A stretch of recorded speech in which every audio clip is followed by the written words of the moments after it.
Hey mama, if you're listening to this, you might be carrying a secret that feels too heavy to speak out loud. You look like you got it all together, you serve at church, maybe you even lead a Bible study. You smile when you drop off the kids, but no one sees the other side of you, the one that comes out behind closed doors. At home, you are a completely different person. You yell, you explode, you scream at your kids, sometimes in their face. You tell them to shut up. You grab them too harshly. You throw things across the room. You smack them in anger, twist their ears, spank them in rage, and immediately after, you are hit with a tidal wave of shame. You cry alone in your room and you whisper, "God, what is wrong with me?" You feel scared and disgusted by your own reactions. You're terrified that someone might find out. You wonder if your kids would be better off without you. You feel unworthy, broken, and too far gone to be redeemed. You try to fix this on your own. You listen to podcasts, parenting books, download freebies, but nothing changes. You keep falling back into the same patterns, and it feels like you are stuck in a cycle that you can't break. You don't trust yourself anymore, and if you're honest, you are afraid of who you become. But here's the truth, Mama. You are not beyond hope. You're not alone, and with God's help and the right support, you can change. I'm Elizabeth, a mom of 4 and an anger management coach for Christian moms. And inside my Calm Christian Mom coaching program, I guide women just like you through a powerful transformation. This isn't shallow behavior management. We go deep. We address your triggers, your stress, your mindset, your nervous system, and the spiritual root behind your patterns. We invite God into every layer and walk hand in hand towards healing. In just 12 weeks, you can become a completely different mom, unrecognizable. One who leads with patience, not panic. One whose children feel emotionally safe around her. One who cultivates peace. This summer, I'm offering a Calm Mama strategy session, a powerful 15-minute one-on-one coaching session designed to help you uncover the root of your anger and receive spiritual, emotional, and practical support. It's your chance to experience what coaching is like with me before diving deeper into ongoing support. If we both feel like the full program is the next right step, we can talk about what that looks like for you. You don't have to keep living like this. Your family is worth healing, and so are you.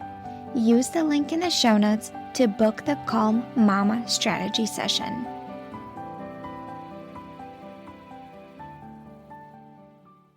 Hi, Mama. Do you find yourself thinking, "I am the worst mom in the world. I don't feel like I'm the mom my kids deserve," or "I shouldn't be a mom. I feel like such a failure in motherhood. I'm not cut out to do this. My kids will grow up to hate me. What is wrong with me? I know better. I should do better." Listen up. Mom guilt can suck the life out of you. It can lead to anxiety, depression, burnout, and being emotionally unavailable for your kids. I want to invite you to my Overcoming Mom Guilt training that is happening next Monday, August 15th at 11 a.m. Eastern Time Zone. This training will be about 45 minutes long, and this will transform the way you handle mom guilt.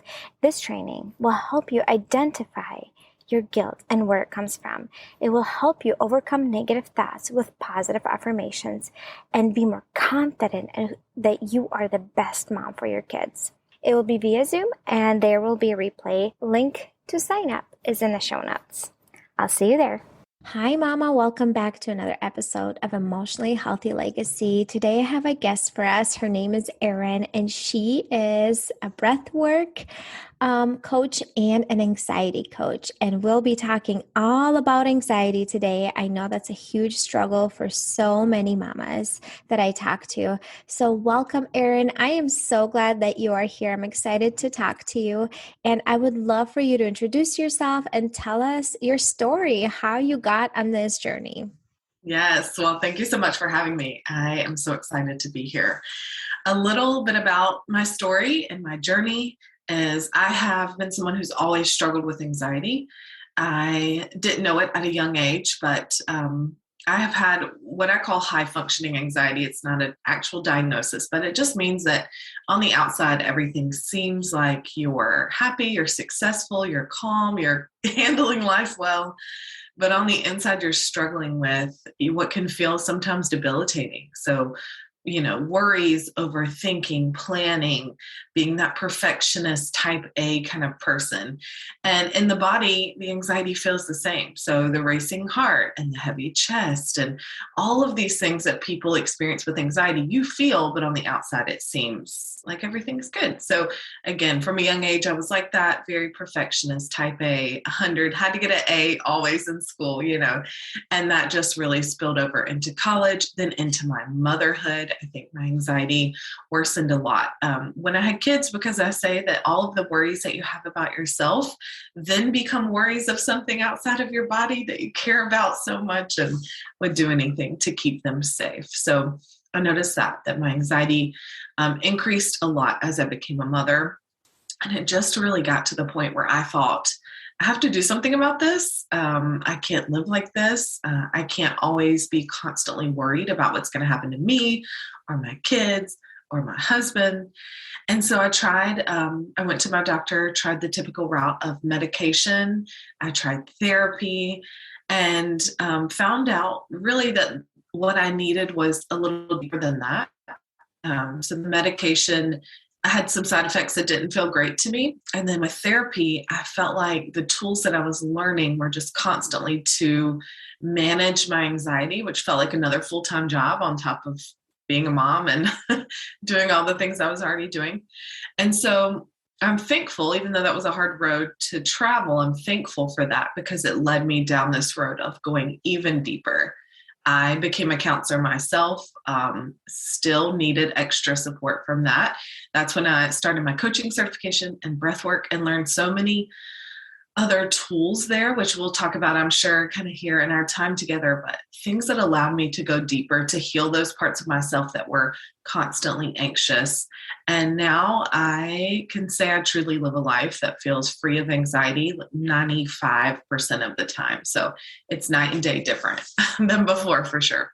That is so encouraging to hear that there is a way to deal with anxiety without medications and for it not to consume your life. Mhm. Because I have friends, close friends, who struggle with anxiety and they don't want to take medications because they've had poor side effects from it. And it just like really can consume their life.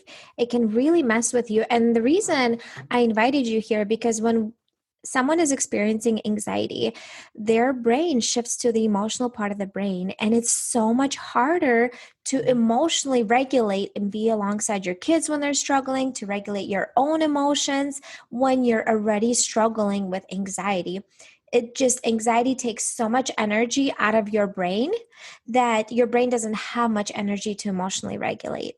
And you'll find yourself, if you're feeling really anxious, that it's going to be much harder to stay calm and patient and grounded with your family and your kiddos. And so that's why I'm so excited to talk to you about, like, okay, there is a way to do something about this. So let's talk about how anxiety really feels in our body, because you mentioned it a little bit, and I know many people mix it up with stress, how Mhm. stress feels in our body. And you and I have had lives together. We talked about how stress is just like the pressures of life and all these things that just need to get done, and you're kind of rushing out the door, and the kids are kind of screaming, and then you have your to-do list, and like somebody else called, and you're just feeling like you're pulled in different directions, and something is happening with your house, and like things are breaking down. Like there's just life stuff that is happening, and you're just getting really overwhelmed. I feel like that's just stress of life, but anxiety is a little different. So let's talk about that. Yeah. Anxiety to me is, so you have the stressful thing, the day that you just described, which many of us have lived. And then on top of that, the mind is just worrying and spiraling and thinking of the what if that could happen, the worst case scenario problems.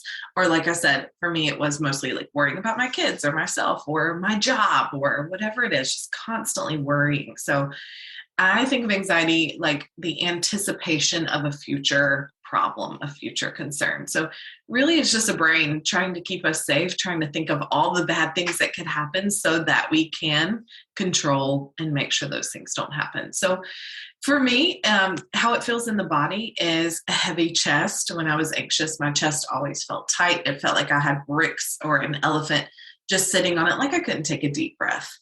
It also felt like shaking in my hands. I was just constantly had like a little bit of a shake. I also felt like my heart, sometimes I had heart palpitations. You hear people talk a lot about that when they're anxious. I have clients who feel kind of like jolts running through either their legs or their hands, their arms. So anxiety can come in different ways for different people, but those were most of my symptoms. A lot of them were in my thoughts, in my mind. What kind of stuff was I hearing? What kind of thoughts was I thinking? And like I said, for me, it was a lot of perfectionism too, of thinking of how I could mess up or what could go wrong and how I could prevent that. Yeah, and I like that you say it's in our thoughts. It's Mhm. when our thoughts take over and like the negative thoughts Mhm. take over and they just consume you. I mean, I've had episodes in my life where I had anxiety and I knew what it was from, like Mhm. what thoughts were causing it. I was really worried about something and it was just completely consuming me. And it took so much energy out of me. And like I remember the first anxiety at like attack that I felt in my chest was so heavy. I literally felt like I could not get a deep breath in. Mhm. And that was about like 5 years ago. And I've never experienced that before in my life. And I literally took out my phone and I started Googling because I'm like having a hard time breathing. Yeah. And I'm like, what are the reasons for that? Because I didn't even know what it was. I've had anxiety, like, oh, going on stage, a little, anxiety here, but to the point where it was like I couldn't breathe. That was the first time. And I'm like, and I looked it up and all the things, I ruled out except anxiety. I'm like, oh my gosh, like I've never experienced it that bad, but I was so worried about something that was going on in my life that it was so heavy hearted about it. Mhm. And it felt so out of my control. And like I kept trying to control it and I couldn't. And like you're right, it's our thoughts. And it's when we're trying to control something that is Mhm. out of our control. Yes. And it just like, what if this happens? What if that happens? It's those Mhm. thoughts. So we really need to take our thoughts captive. And if you're a Christian and believer, the Bible talks about taking our thoughts captive. And so let's talk about like tips to actually manage it. Because we have our Mhm. thoughts to manage, and then we have like our brain feels unsafe. So we Mhm. actually need to like help our brain feel safe. So Yes. it kind of de escalates the response of anxiety in our body. Absolutely. And so if we think about it in that way, we'll talk about a couple tools for thoughts, and then we'll talk about a couple, I call them body-based tools, so ways to kind of help your body feel safe and better. So I usually start with the thoughts because that is where, like I said, a lot of it stems from, right? So a couple of things that are helpful, and I just shared this with a client, so it's top of mind. What the question I ask, and I want people to ask themselves, is what is the worst that can happen? So I'll walk you through like the exercise we kind of talked about with my client yesterday. She found that she was worrying about something. And I told her, number one, what are you thinking? Like, what are the thoughts in your head actually telling you is going to happen? And so she starts listing them and she thinks none of these things would actually happen, right? These are worst case scenario. Like it was a birthday party. She was planning, and I'll share it because it's kind of a motherhood example. She was planning this birthday party, so worried that she was going to forget something and not have everything planned well. And I said, what's the worst that can happen? I said, what if you forget the cake? What's the worst that can happen? She was like, we'll just go to the store and get another cake. I'm like, exactly, but in our mind, we think, oh, we forget the cake. We bomb this party. Our daughter hates us. We're the worst mom ever, right? But none of that is actually true. So that would be my first just quick tip is ask yourself, what is the worst that can happen in this situation? Because anxiety, these anxious thoughts, make us think something's far worse than would ever actually happen in real life. So that's my first tip. My second one hits on what we were talking about earlier with control. A lot of anxiety stems from a lack of feeling safe and a lack of being in control. So when we can just notice that that's what we're doing, that the brain is just looking for a way to feel safe and to feel in control, we can kind of calm down a lot of that because we're giving that anxious thought the time, the space to be heard, and we can pay attention to what's going on. So an easy exercise that I do with clients is called the circle of control. And if you haven't heard of it, you can also Google, but it is super simple. I know we talked about this before, Elizabeth, where you just draw a circle on a piece of paper. And anything that you're worrying about that is outside of your circle of control, meaning something you have no control over, something you can't influence, whether it be the weather or the pandemic or someone else's actions and choices, right? All of those things you're going to write on the outside of your circle on your piece of paper. And then anything that you find that you're worrying about that's inside of your circle of control, which you'll notice is really just from you. So your choices, your behaviors, your thoughts, your feelings, your actions, these things can go on the inside of the circle. And what I bet will happen is that what you find you're worrying about is all outside of your control. So when we can notice that and say, oh man, my brain is just trying to keep me safe. My brain wants me to feel okay.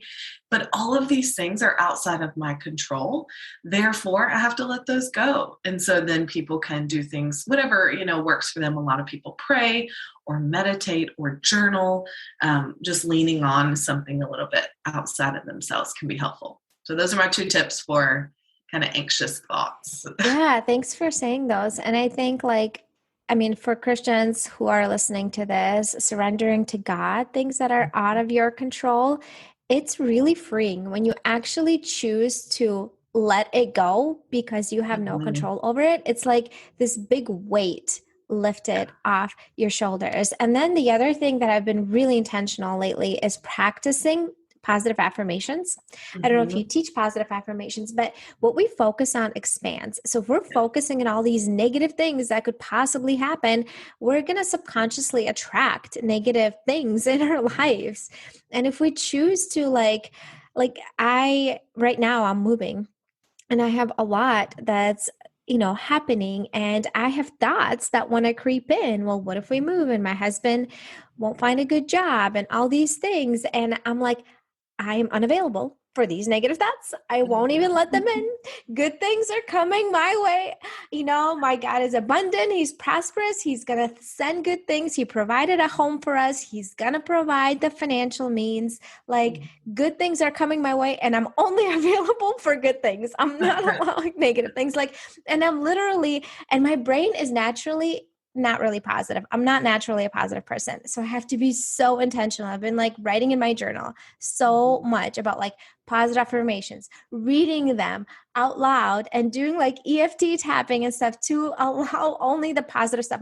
I'm just not available for the negative stuff. I won't even let it in. And so you have to be intentional when it comes to things like this.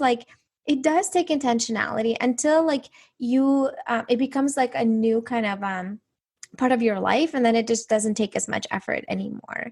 But yeah, if you're struggling with anxiety, it's probably going to take a little bit extra work in the beginning to try to manage it until it becomes a new automatic where it just you already know, your body already knows and your mind knows what to do.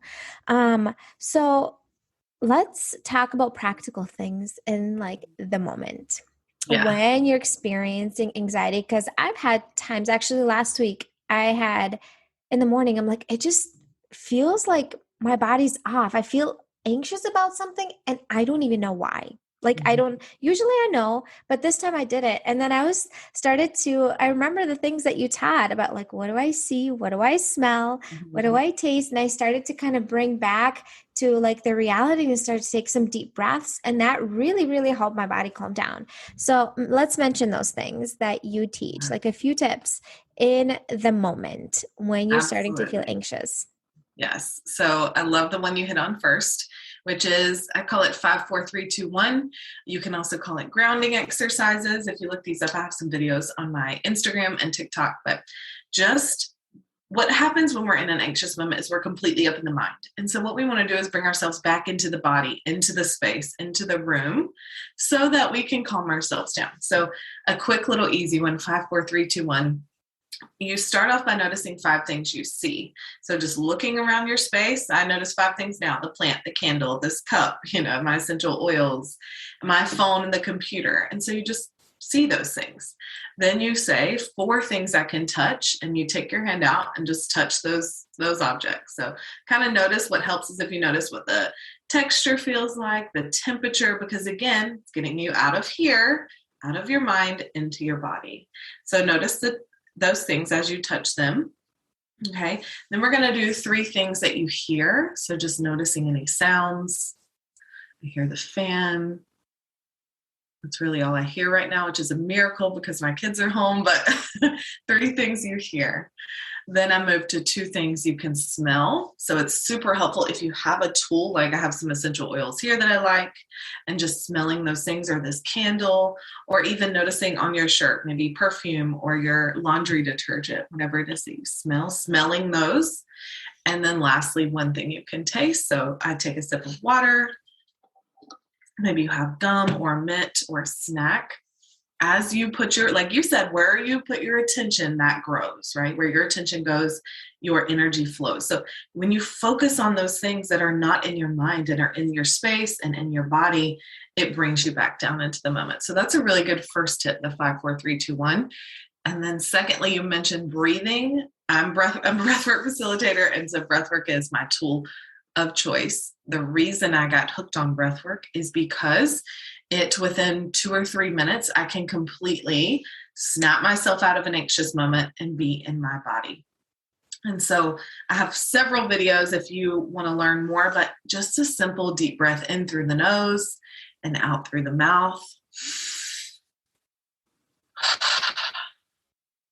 Just doing that a few times can scientifically in our body do so many things to help us. But what it does is just, again, calms down the body, calms down the mind, so that you can figure out what you're even anxious about, right? That's the problem, is when we're anxious, oftentimes we don't know why we're anxious. So doing those really simple tools can bring you into the body, so that then I love to grab a journal and maybe write out, what am I worried about? And then looking at them, realizing again that, like you said, a lot of those maybe aren't going to happen, or they're like something huge that's not realistic. And then I go, oh, wow. Okay. The things that I'm worried about probably won't happen. So that would be my 3rd tip, journaling. And then the 4th one is, this is a client's favorite, is very simple, taking your hand, placing it on your chest, and reminding yourself that in this moment where you are safe, you are okay. Everything will work out exactly as it is planned. So repeating those positive affirmations like you talked about, reminding yourself you're safe over and over, plus kind of adding a little pressure to the chest, can really relieve a lot of anxious feelings in the moment. So those are my go-to top 4 favorites. Those are really good. I like those. I'm always about like practical. I love mindset as well, but I'm like, also give me the tools, like the in the moment stuff, because mindset is great, but also in the moment is really, really helpful. So what is it like to work with an anxiety coach? Because I know that a lot of people don't even know. What is it? Like, okay, a coach, what do they do? Like, how do you actually help them? What does a session look like with you? Yeah, great question. I love when people find me, they're like, oh my gosh, this is exactly what I need. This is what I've been looking for. And that is music to my ears. So I work with people in a couple of different ways. The first way being my group program, Heal Your Anxiety. And so this is set up so that you have all of the pre-recorded lessons from me, step by step, how to, live a life with less anxiety. And we meet twice a month on a group chat where we all can just talk about what's going on, get real life, like practical. How can I support you? So you have that one-to-one touch from me where we get to connect, and I can help you in your own situation. Plus, we have a group chat where you can come anytime for support. So this is a great place for people to start if they're kind of a self-led learner, if they like to do the work in their own time and then come for that help that they need. This is a great place for people to start in that group program. Then I have where I work with people one-to-one. So this is for the person who really wants full individual attention, who would love to learn how this applies in their life. And that way I can share that with them immediately. They don't have to watch the lessons, but they can get that immediate support and explanation. So this looks like I said, I had a session yesterday, and we hop on, we catch up on how everything has worked in the past week, because we meet once a week on Zoom. And we catch up on everything, how it's been the last week, how the tools have worked, how the anxious thoughts have been, how she's feeling. And then we move into how I can support her for that week. So that might look different, right? The cool thing about coaching is that the client gets to be kind of in the lead for what they need. And the coach is just there holding your hand saying, hey, I've been there. I get it. I can help you. I know how to help you through this moment.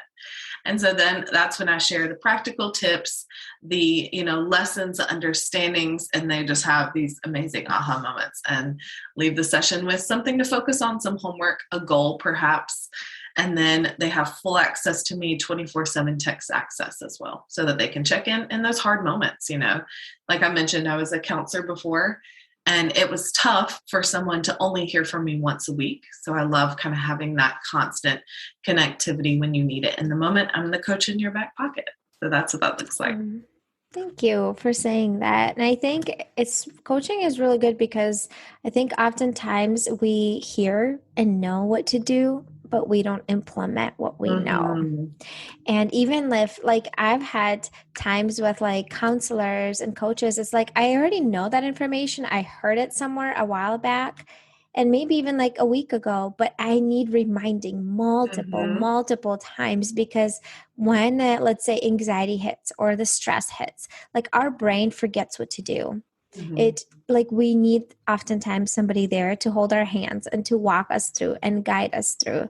So I think I love coaching, and I think, and you do too. That's why we're in this field. And this is, and these are our journeys, and we help women with the struggles that we faced, and have overcome a huge chunk of it and know how to manage it well. So what is one thing that you want our listeners to walk away with? If you could say one thing about anxiety, what do you want our mamas to remember? I am all about empowerment, helping people learn that they are never stuck in their situation, no matter if this is something that has been a struggle for your entire life. So I want to remind you that anxiety is never your life sentence. Even if you've felt like you've been anxious from day one, even if everyone in your family is anxious, there is so much proof, scientific proof, through epigenetics, through neuroplasticity, that anxiety does not have to be your life sentence. So I just want to send that out there, and also let them know there are other methods. If you've tried counseling or therapy, if you've tried medication, if you've tried all the other million of modalities that I have tried and they weren't helping you, know that there are other resources, and there's people that are here to support you. Yeah. Yes. Thank you. And how can our listeners connect with you? Where can they find you? Yeah, you can find me on Instagram at Hey Erin Kimbrell. You can find me on Facebook in the same place. I have an amazing Facebook group full of women that struggle with high functioning anxiety, and that is called Empowered and Free. So I would love to see you anywhere there. I also have TikTok. I'm not super active there, but I'm trying. So Instagram and Facebook are the places to connect with me. Okay. And we'll link all of that in the show notes. And thank you, Erin, for being here. I am so glad that you got to do this. And this was really helpful for a lot of the mamas. Me too. Thank you so much for having me. Hey, mama, do you find yourself snapping over the smallest things, like spilled milk or constant whining, then feeling horrible afterwards? If you're tired of losing your temper and you want to show up with more patience, I have something for you. It's a free training called How to Be More Patient with Your Kids, so you're not screaming over spilled milk. Inside, I'll walk you through 10 simple things you can start doing today to become a calmer, more Christ-like mom, even on the hard days. To get it for free, just leave a rating and review on Apple Podcasts and send a screenshot to hello@emotionallyhealthylegacy.com. Or if you'd rather skip the wait, you can grab it right now for just $27. The link is in the show notes. Let's help you become the peaceful, patient mom your kids need.